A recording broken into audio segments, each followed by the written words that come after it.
Friends, welcome to SK channel. நம்ம இன்றைக்கி ஒரு சூப்பரான ரேப் ரெசிபி தாங்க பார்க்க போகிறோம்.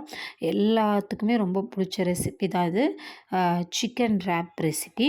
இப்போ நான் அதுக்கு 2 கப் மைதா எடுத்திருக்கேன். நீங்கள் கோதுமை கூட எடுத்துக்கலாம். இதில் 1 tablespoon yeast, dry yeast எடுத்துக்கோங்க. அப்புறம் 1 டீஸ்பூன் சுகரு, அப்புறம் இந்த மாவுக்கு தகுந்த உப்பு, இதையெல்லாம் சேர்த்து நல்லா பிசைஞ்சுக்கணும். நம்ம லூக் வார்ம் வாட்டர் எடுத்துக்கோங்க. அப்போ தான் உங்களுக்கு ஈஸ்ட் ஆக்டிவேட் ஆகும். ஸோ அதனால் லூக் வார்ம் வாட்டர் எடுத்துக்கோங்க, அதாவது இளம் சூடோட தண்ணி. இப்போ இதை போட்டு நல்லா பிசைஞ்சு எடுத்துக்கோங்க. அட்லீஸ்ட் ஒரு 15 நிமிஷமாவது நீங்கள் நல்லா பிசைஞ்சு எடுத்துக்கோங்க. அப்போ தான் உங்களுக்கு ரேப் நல்லா சாஃப்டான ரேப் கிடைக்கும்.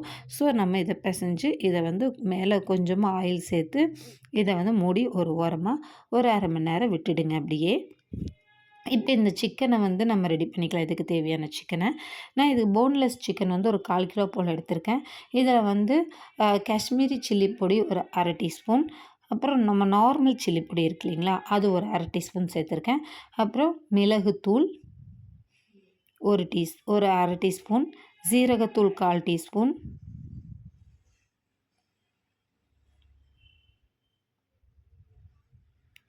இஞ்சி பூண்டு பேஸ்ட் 1 டீஸ்பூன், ஃப்ரெஷ்ஷாக அரைச்சி சேர்த்துக்கோங்க, அப்போ ரொம்ப நல்லாயிருக்கும். ஒரு அரை டீஸ்பூன் கரம் மசாலா,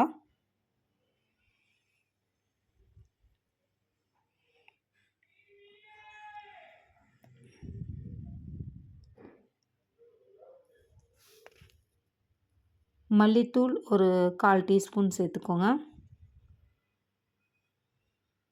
மஞ்சத்தூள் ஒரு பிஞ்சு,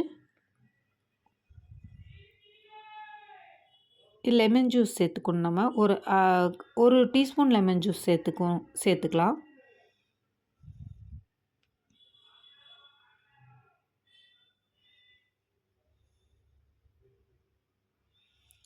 தயிர் சேர்க்கணுங்க. ஒரு டீஸ்பூன் தயிர் சேர்த்துக்குங்க. நல்ல புளிப்பில்லாத தயிர் இருந்தால் கொஞ்சம் பெஸ்ட்டாக இருக்கும். தேவையான அளவு சால்ட் சேர்த்துக்குங்க. உங்களுக்கு ஏதாவது ஹர்ப் வேணும்னா நீங்கள் அதை கூட சேர்த்துக்கலாம். நான் ஆரிகானோ கொஞ்சம், அப்புறம் நல்லெண்ணெய் விட்டு இதை நம்ம நல்லா பிசைஞ்சு எடுத்துக்கணும். பிசைஞ்சு இதை தனியாக ஊற வச்சிடணும். அதாவது ஒரு அரை மணி நேரத்துலேருந்து 1 மணி நேரம் நம்ம மாவு ஊற வச்சுருக்கோம் இல்லையா, அந்த டைம் இது ஊறுச்சுன்னா நல்லா சிக்கன் உங்களுக்கு எப்படி இருக்கும்னா நல்லா ஜூஸியாக இருக்கும். உள்ளே நல்லா டெண்டரிங்காக ஜூஸியாக இருக்கும். இப்போ நான் 1 டீஸ்பூன் ஆயில் சேர்த்துக்கிறேன் ஒரு பேனில். இதை நல்லா ஹீட் பண்ணிக்கிட்டோம். இப்போ அதில் நம்ம மேரினேட் பண்ணி வச்சுருந்தோம் இல்லையா சிக்கனை, அதை சேர்த்துக்கலாம். நம்ம இந்த ஹோல் ஸ்பைசஸ் போட்டு அப்புறம் தாளிக்கணும் அப்படியெல்லாம் வேண்டாம். இந்த மாதிரி நம்ம சிக்கனை டைரெக்டாகவே ஆயிலில் போட்டு நல்லா இதை ஃப்ரை பண்ணி விட்டுடுங்க. உங்களுக்கு சிக்கன் தண்ணி சேர்க்காம இதுலேயே வெந்துடும், நமக்கு இந்த ஆயிலே வெந்துடும். நல்லா இது குக் ஆகட்டுங்க.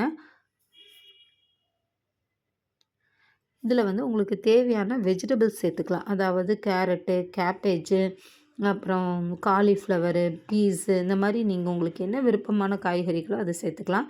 நான் கேரட்டு, கேப்சிகம், அப்புறம் இது சேர்த்துருக்கேன், முட்டைகோஸ் கொஞ்சம் சேர்த்துருக்கேன், ஒரு பெரிய வெங்காயம், இதையெல்லாம் சேர்த்துட்டு நல்லா வதக்கி விடுங்க. அதாவது உங்களுக்கு ஒரு 50% சிக்கன் வெந்த பிறகு நீங்கள் வெஜிடபிள்ஸ் சேர்த்துக்கோங்க. வெஜிடபிள்ஸ் டக்குன்னு குக் ஆயிரும் இல்லையா, அதனால தான். இப்போ 1 டீஸ்பூன்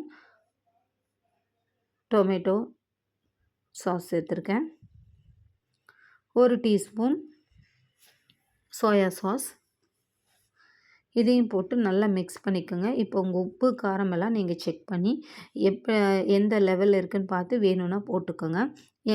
இதில் நம்ம ஆரிகானோ இல்லை இட்டாலியனுங்கிற சீசனிங்கு, சில்லி ஃப்ளேக்ஸ், உங்களுக்கு என்ன இருக்கோ அதை நீங்கள் சேர்த்துக்கோங்க. இதெல்லாம் இந்த ஃப்ளேவரிங்ஸ் தான் நல்லாயிருக்கும். நம்ம சாப்பிடும்போது அந்த ஃப்ளேவர் நல்லா நமக்கு சூப்பராக இருக்கும் சாப்பிடும்போது. ஸோ அந்த மாதிரி இதையும் சேர்த்து நல்லா வதக்கி எடுத்து வச்சுக்கோங்க. கொஞ்சமாக மல்லி இலை தூவி ஒரு கிளறி இதை ஒரு வாரமாக எடுத்து வச்சுக்கலாம். இது ஆறட்டும் நமக்கு. இப்போ நம்ம மாவு திரட்டிடுவோம்.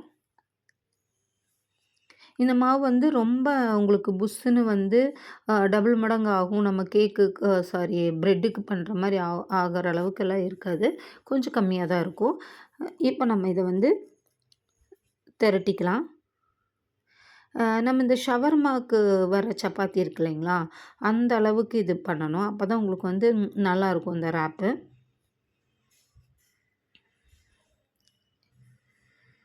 இப்போ நான் இந்த அளவுக்கு நல்லா இத திரட்டிக்கிறேன். அவ்வளோ சாஃப்ட்டா இருக்குங்க மாவு.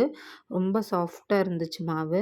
இப்போ நான் அத வந்து அ இந்த கணத்தில பாருங்க, உங்களுக்கு நான் கணம் காமிச்சிருக்கேன் பாருங்க. இந்த கணத்தில இருக்கட்டும். அப்பதான் உங்களுக்கு வந்து நல்லாயிருக்கும் இந்த ராப். ரொம்ப சன்னமா இருந்ததுன்னா நல்லா இருக்காது. இப்போ நம்ம போட்டு எடுத்துக்கலாம்.